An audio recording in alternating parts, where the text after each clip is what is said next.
3 முறை முதல்வராகலாம் பொறுப்பேற்று பணியாற்றிய வாய்ப்பு கிடைத்த அந்த சட்டமன்றத்தில் தம்பி ஐயப்பன் அவர்கள் முதல்வரை வாழ்த்தி பேசுவது, முதல்வரை அவர் கட்சியில போய் சேர்வதெல்லாம் அவர்களுடைய தனிப்பட்ட விருப்பம். ஐயப்பன் இவருடைய ஆதரவோடு வாழ்த்துக்களோடு பேசுவதாக சொன்னது உண்மையிலேயே கோடானு கோடி தொண்டர்களை மாத்திரமல்ல தமிழ்நாட்டு மக்களும் உண்மையிலேயே அதை ஏற்றுக்கொள்ள மாட்டார்கள். ஆனால் ஓபிஎஸ் அவர்களுக்கு எவ்வளவோ எண்ணங்கள் இருக்கலாம், அவர் இன்னும் மக்கள் பணியாற்ற வேண்டும் என்பதற்காக இன்னொரு கட்சிக்கு கூட செல்லலாம். அவரும் உசிலம்பட்டி சட்டமன்ற உறுப்பினர் தம்பி ஐயப்பனும். ஆனால் அம்மா அவர்கள் இருந்தவரை பரதனாக நடித்துவிட்டு அம்மா அவர்கள் மறைவுக்கு பிறகு முதல்வராக்கியவர்களுக்கு, அந்த கட்சிக்கு, அந்த ஆட்சிக்கு எதிராக 2017 திமுக கொண்டு வந்த நம்பிக்கையில்லா தீர்மானத்தில் 2017 பிப்ரவரி 18 அன்று எதிர்த்து வாக்களித்தவர் தான் நண்பர் ஓபிஎஸ்.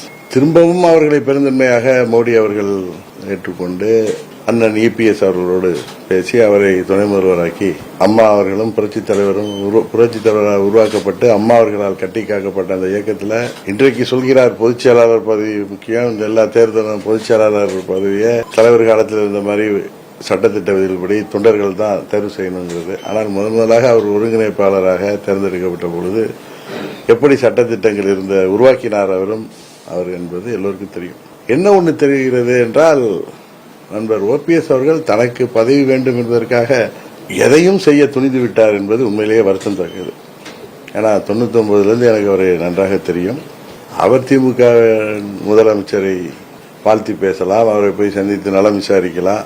2017 பிப்ரவரி மாதம் 5ஆம் தேதி அவரை பதவியிலிருந்து இறக்கியது ஒரு நியாயமான நடவடிக்கை என்பதை இன்றைக்கு தமிழ்நாட்டு மக்கள் புரிந்து கொள்வார்கள்.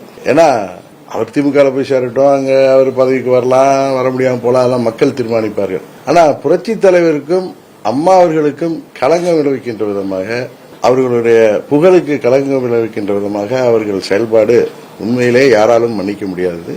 இன்றைக்கும் உப்பை தின்றவர்கள் தண்ணீர் குடித்துதான் ஆகணும். அதற்கான பதிலை அவர்கள் சொல்லித்தான் ஆக வேண்டும் மக்கள் மன்றத்தில்.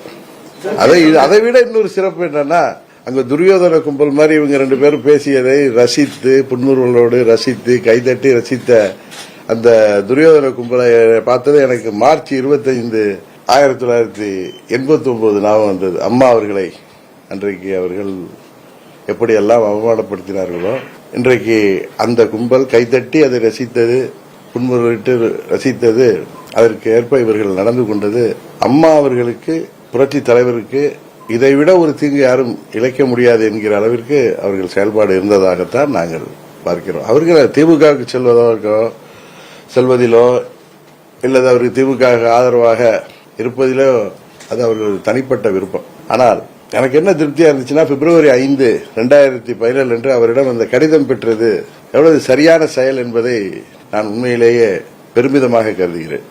அவர்களுக்கு லட்சம் தொண்டர்கள், கோடானு கோடி எம்ஜிஆர் பக்தர்கள், அம்மாவின் பக்தர்கள் உறுதியாக அவர்களுக்கு தமிழ்நாட்டு மக்கள் ஆதரவோடு உரிய பதிலை தருவார்கள் என்று.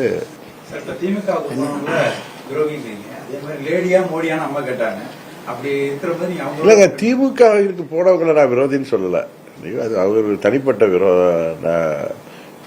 விருப்பம். ஆனா அம்மாவும் தலைவரும் அவர்களின் ஆத்மா, அவர்களோட ஆட்சியோடு திமுக ஆட்சி அமைக்குன்னு சொல்றத எந்த ஒரு அம்மாவின் தொண்டரோ புரட்சி தலைவரின் தொண்டரோ யாரும் ஏற்றுக்கொள்ள மாட்டார்கள். ஏன்னா புரட்சி தலைவர் கட்சி ஆரம்பிச்சதே திமுகவை தீய சக்தின்னு சொல்லி அதற்காக தான் அவர் கட்சி ஆரம்பித்து 15 ஆண்டுகள் தொடர்ந்து அவர் வாழ்நாள் முழுவதும் திமுக ஆட்சி பொறுப்புக்கு வரவிடாமல் செய்தார்.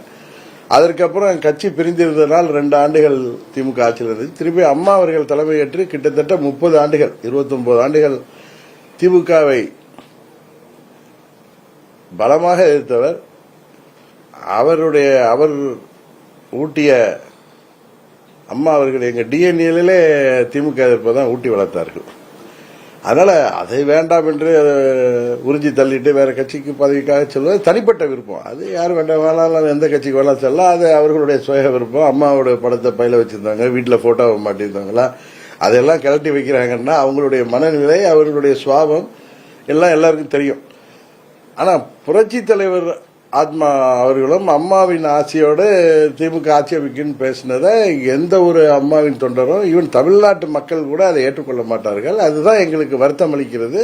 அது எங்கள் தொண்டர்களை கொந்தளிக்க வைத்திருக்கிறது. உறுதியாக இந்த தேர்தலில் அது பிரதிபலிக்கும் என்று சொல்கிறேன்.